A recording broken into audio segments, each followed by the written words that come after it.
Hi everyone, this is our second podcast from Dave at Maximum Edge CIC and Martin at Clear Futures Communities CIC. In this episode they're talking about keeping a routine during times of uncertainty like this during the coronavirus pandemic. So if you want to give us a listen, like and share, you can find both organisations online at Facebook and Twitter, and they've also got their own websites. So enjoy the podcast and we'll be back again soon. Thank you. Hello Martin, how's things mate? You okay? Hi Dave, yeah, everything all right? Yeah, I'm good. Feedback wise, what I've had was the beginning of something new. And people giving me some feedback, not necessarily on the learning stuff that we've got via the website and on Podbean, but more around the informal conversations basically that we've started, that me and you were looking at. I think one of the things that has also come up is something that Katie's been promoting about making Sunday special. And I know we just briefly got on it last time, but what did you do on Sunday? Did you do anything special Sunday to support that? Yeah, well, to be honest with you, we made a little bit of a weekend of it because Saturday night, obviously the four of us are in. I can't remember the last time the four of us were in room on a Saturday night because, normally one of us would be working, someone would be out at a function or neither be at a boyfriend. So, to be honest with you, we were inspired by Katie's, do something special on a Sunday. So we had that plan. We done a roast and we set the table on Saturday afternoon, and the girls, got dressed, put a nice dress on, done their hair and put a bit of makeup on. I did my hair, didn't take me long. And, we sat down, no mobiles, no TV on. Just had a nice meal and had a chat about, because we're all busy through the week, even though we're in the same house. We're all doing our own things. Yeah. Good to sit down and sort of discuss how we were feeling about it. And then on Sunday, we carried it over and we'd done a nice roast again. All sat down again, set the table. And you know what? It was like we all really enjoyed it. I think that structure and having that to look forward to. Just simple things like we got wine glasses out, even though we were only drinking fruit juice. Yeah. Nice glasses on the table instead of it being out of a normal glass. So that's it. That makes it a bit special, isn't it? I think we obviously I've got an 8-year-old. It's a different family dynamic. I know your girls are older than my son, but what we looked at was trying to spread the technology, if that makes sense. Katie contacted her brother and we invited him over for a virtual meal on Sunday evening. And it was really funny watching it because we had the table set. We had four, the knives and the forks and the places. We set all four. And then we put a tablet at the bottom of the table where he joined us at 6:00. So he was eating what he was eating at his end. I think he was on soup. And we were on a bit of a roast dinner. And it was just same to you. The mobiles do them around the table, but it was just nice having different conversation and including him in on it. What I got from him was he's been lonely. He lives in a flat on his own, so he has been quite lonely.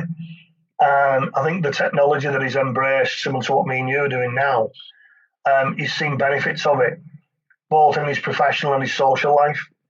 But I think it was just nice, even from his son's point of view, just for spend a bit of time with his uncle that he wouldn't normally spend again, and make that effort. I think moving away from the online stuff and looking at making Sunday special and those types of issues, the topic of routine has come up with me a lot with clients this week. Changing routines, different routine, and then the effect of how that change, how it's made individuals and clients feel. Some of them have felt quite liberated, like what you're saying, where you wouldn't normally sit down on the table on a Sunday and get wine glasses out for fruit juice. But that's, for me, is a different routine, and it's positive because you can reflect on it and say it was a nice experience. Whereas other clients that I've been with, they've mentioned about laptops crashing and frustration and various other things. How have you found it at your end with some of your clients around routine and their routines?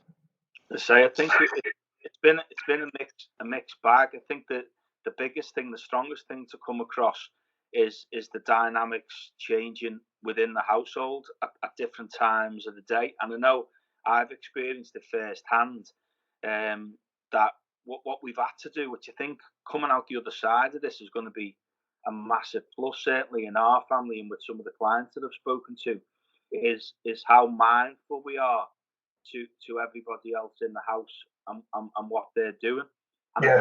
I think if it's done correctly, these sorts of like routines that we're putting in place and these little structures that we're putting in place, I think moving forward can be really positive. But yeah.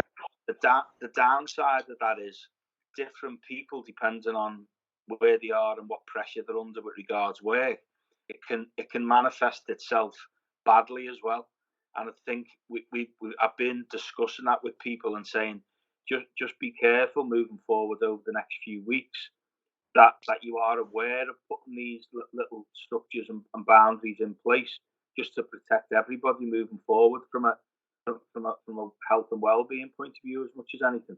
Yeah, I think going towards sort of the middle of the week, I've been coaching on Skype and Zoom and various platforms, and I've been on the phone as well. So I've had opportunities where I can sit obviously in the office and just do the reflection probably that a coach would go through around different client situations and various things. But I also try and put in place time for myself. So I went out walking again with my son, and I got knocked out the park, to be honest, in a negative way. It's dead funny this, because what we've been doing is we've been counting rainbows as we walk round. So my son's 8, so he's on the left side of the road, I'm on the right side of the road. We're walking side by side, but we take one side of the road, and we flip a coin before we go. And then we go for a walk, and we're going around different areas. And then different people, obviously, with what's going on at this present, they've been putting rainbows in the windows. So we've been going around using it as a bit of a laugh and a competition, just counting the rainbows. I've got beat 3 out of 3.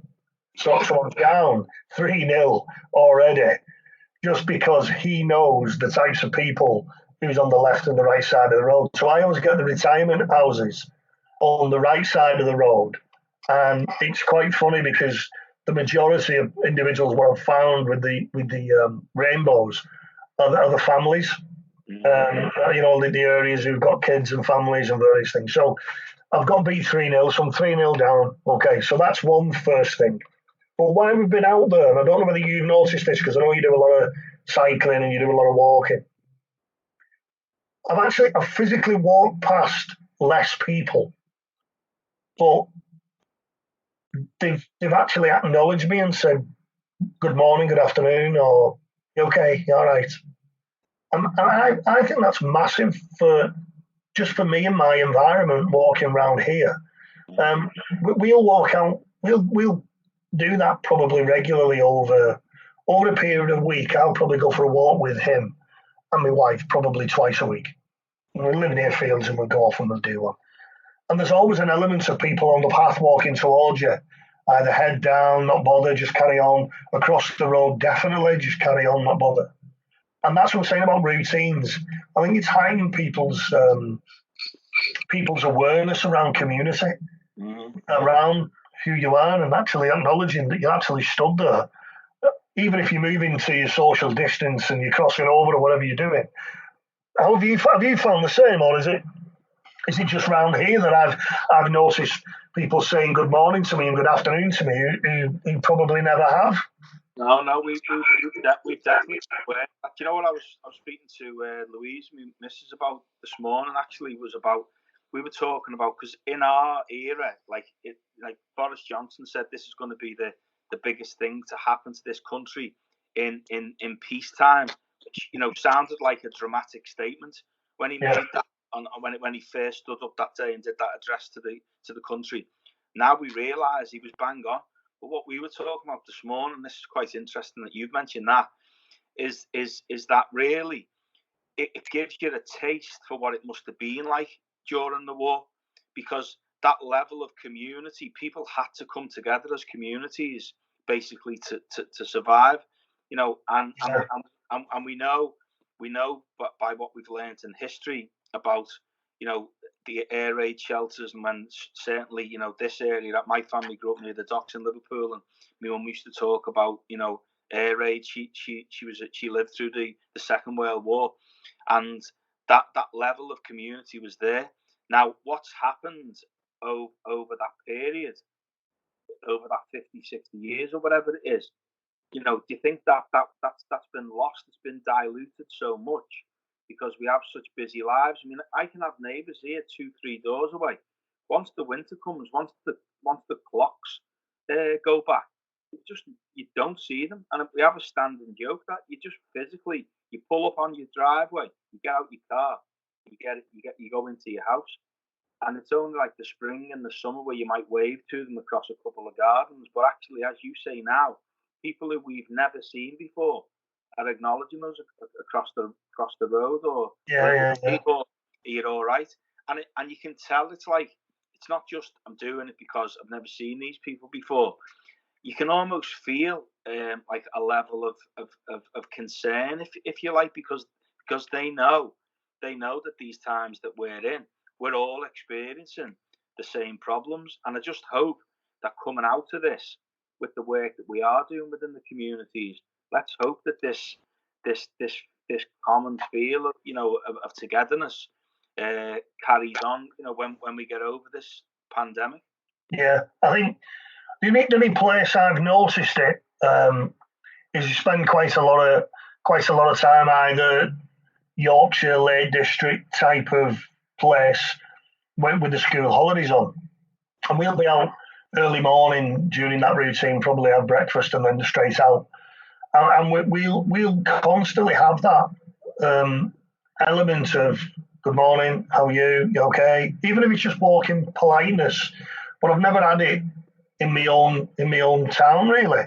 Walking around the streets, because we're in that routine. It's as if people who are walking are that busy going somewhere, and they're focused on where they're going. They're that focused on where they're going that they don't lift their head up and notice who they're passing, or anything around it. Because, as you've said before, the way our lives have changed about being solution focused and about being task focused around where I'm going, what I'm doing for this time. I think that there has been almost an opening up of people's heads around who am I walking past, and are they struggling? And I don't think genuinely there's a lot of bad people out there. I think there's just people who are just so interested, who are just so focused on where they're going and what they're doing, that they don't have time, or the environment not right for them to lift their head up and express themselves sometimes. Yeah. That's what I've seen with a lot of the areas. Anything specifically with obviously this podcast around Clear Futures and where you're going with Clear Futures and what's happening with it. Have you had any extremes with some of your clients? Don't go into any obviously any specifics around names and situations and regarding confidentiality, but have you had any extremes of routines that's been changed with people? Yeah, there's been a couple that have stood out really. Obviously, we do work with some very delicate situations, and with some individuals that are struggling. And I know that you and I sort of sat down really early on before this kicked off, and we had quite a serious, lengthy meeting really about the importance of added support for some of these individuals. Yeah. But, you know, there's a couple of people in particular who I've been coaching closely with, you know, different personal problems. Yeah. And what I've found is I've just really had to ramp up the contact and the support. So I'm ringing them every day, just a little text message or something a little bit motivational that I might send through to them. Yeah.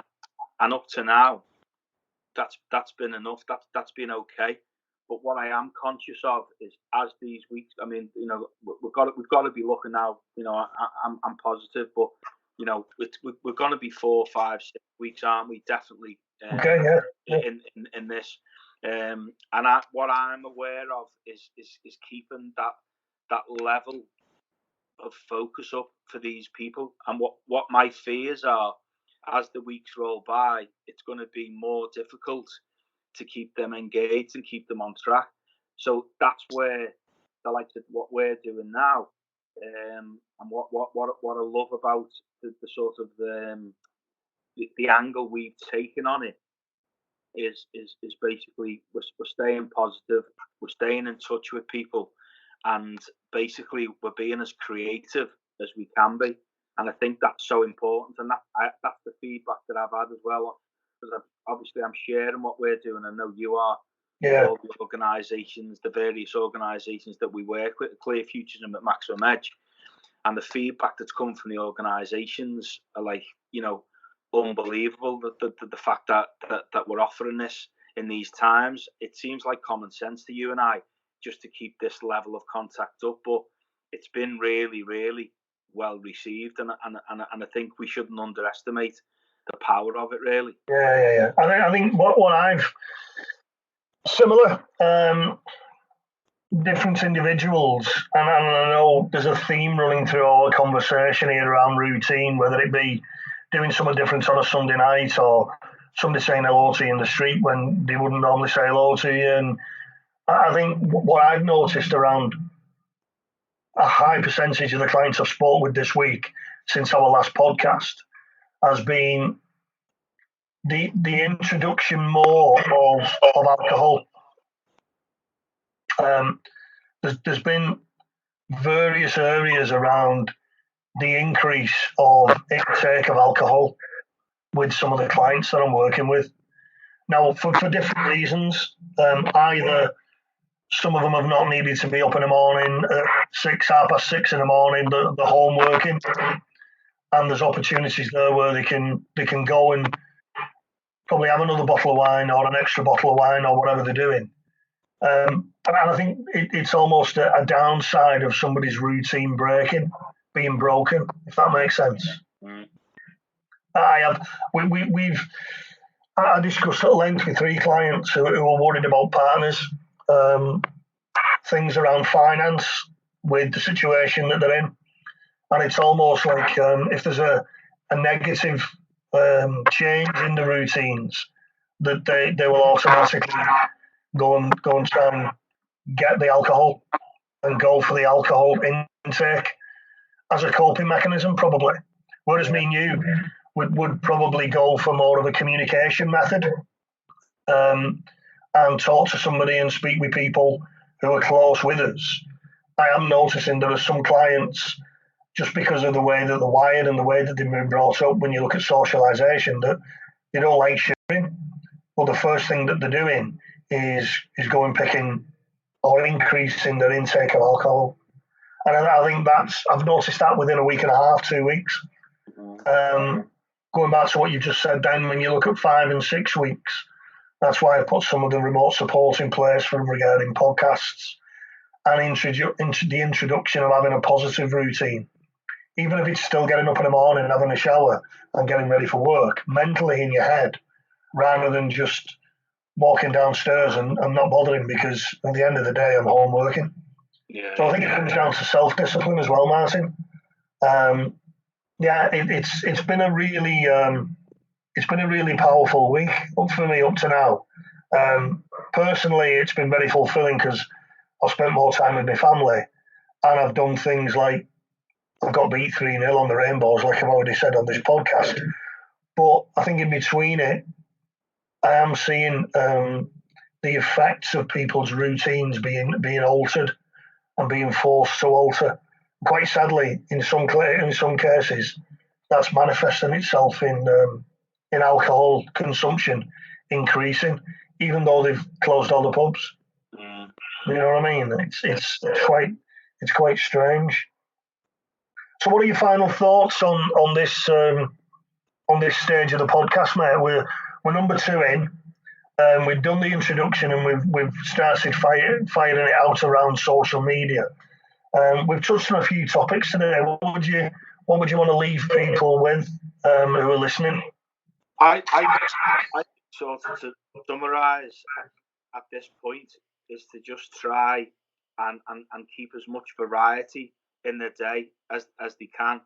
Think about routines, but also don't think too far ahead. I think maybe sometimes people have a tendency to go, like I had a conversation with my daughter yesterday and she was like overthinking it. We're going to miss out on this. We're going to miss so-and-so's birthday. I'm going to miss this concert. We're not going to do that. We're not going to do that. I said, listen, let's just worry about the next few days and let's try and keep it as fresh as we can. And I think that's a big message. Just keep them routines in place. Mix it up as much as we can. So we've discussed, the walking, the exercising, and basically, I think a big thing is to talk as well. Use social media. Let your family know how you're feeling, and you use this time as positively as we can. I know that's not going to be that easy for everybody, but if you can, try and use it as positively as you can, so we can come out the other side of it and almost benefit from it instead of just being absorbed with it. Yeah. I think for me, in some of the routines, with some of the business coaching I've done this week as well, it's about managing your diary. I've had a couple of clients who said to me that I'll use your name as a metaphor, really, but it doesn't matter the names. But for instance, some of the comments I've had, Martin's phoning me every 40 minutes because he can. Now, if I was in an office with him, I'd probably spend half an hour with him, but he's feeling the need to phone me for 40 minutes. And I've said to those clients, have a think about how you manage your diary even though you're not in work. So probably let Martin know that he can phone you between 2 and 3 and give Martin an hour's quality time for work rather than just a reactive picking your phone up all the time and your head running around almost like a butterfly through a load of flowers without getting anything done. So there's a few clients that I've looked at from a business point of view who are struggling managing their diaries and probably picking emotions up from other characters who are around them. And I've asked them the critical questions around why are individuals phoning you? Could it be done all in one chunk at the end of the day, at the beginning of the day? Can you rearrange your time and then if it's multiple phone calls, how are you managing that rather than be reactive just as we are socially, really? So obviously my brother will phone me and I don't know when he's going to phone me. We never sit down and go, Tuesday night at 7 o'clock, I'm going to ring you, Dave. We never do that. So that's almost like a reactionary phone call. Some people have gone into the business element of home working with the social skill and I'll just answer my phone. But then you end up going, well, I'll answer my phone when? All day, every day. And so there's been an element of stress there again. Go back to the word routine for me, where the routine has been completely ripped up. And I've said to managers, putting good positive routines and structure in place for staff. You're better spending 20 minutes with them, quality time, being aligned with your head and body in the same place, as you would be just picking the phone up on your kitchen table saying, what do you want? And not know. Does that make sense? Yeah. So yeah, I've noticed definitely that from a business point of view. But equally, I'm quite concerned with some of the social routines that's been broken, and the tendency to increase things like the alcohol levels and various areas like that. So thank you for your time again, sir. You might be a little bit more famous when we speak next time. You know what I mean? And as long as I get more of the fame than you, I don't you know, I'm all right with that. I'm quite happy to pass that fame button over to you. And Clear Futures, I'm okay with it. I know what you're like. You're quite happy just to hide in the shadows, but let's make no bones with it, mate. I want to be out there on the front, man.